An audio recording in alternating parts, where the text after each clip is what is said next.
কোথায় যাচ্ছেন বন্ধুরা? চুপচাপ আমার এই রেসিপিটা দেখে যান। আজকে আমি বানাচ্ছি আর মাছের কষা কষা ঝাল আলু দিয়ে। দেখে তো আপনাদের জিভে জল অবশ্যই আসবে। সামনে তো শীতকাল আসছেই, আর মাছের কষা কষা ঝাল বা কালিয়া খেতে সেই স্বাদ লাগে, একদম জমে যাবে পাত। তো আপনারা কি বলেন বন্ধুরা?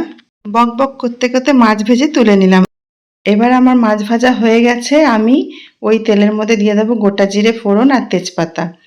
ফোড়ন দেওয়া হয়ে গেলে কেটে রাখা পেঁয়াজ দিয়ে দেবো, দিয়ে হালকা ভেজে নিয়ে আমি আলু দিয়ে দেবো।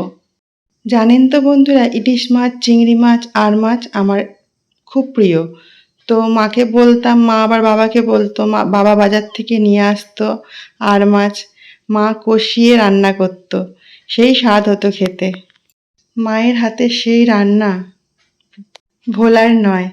তো এদিকে দেখুন আমার মশলা কষানো হয়ে গেছে। মশলাতে আমি দিয়েছিলাম আদা রসুন, ধনে গুঁড়ো, নুন, হলুদ আর টমেটো দিয়ে ভালো করে কষিয়ে নিয়েছি। দিয়েছিলাম লঙ্কার গুঁড়ো আর কাশ্মীরি মির্চাও। ভালো করে কষানোর পর জল দিয়ে চাপা দিয়ে দিয়েছিলাম। আলু সেদ্ধ হয়ে গেলে সব মাছ দিয়ে আস্তে আস্তে ভালো করে ফুটিয়ে নেব। গরম মশলা দিয়ে দেবো, নামানোর আগে কাঁচা লঙ্কা আর ধনেপাতা দিয়ে দেবো। আমার রেসিপি রেডি। কেমন লাগছে বন্ধুরা? কমেন্ট অবশ্যই করবেন। আমার এই রেসিপিটা ভালো লাগলে আমার চ্যানেলটা লাইক, শেয়ার, সাবস্ক্রাইব অবশ্যই করে দেবেন। Tata, bye bye, thanks for watching.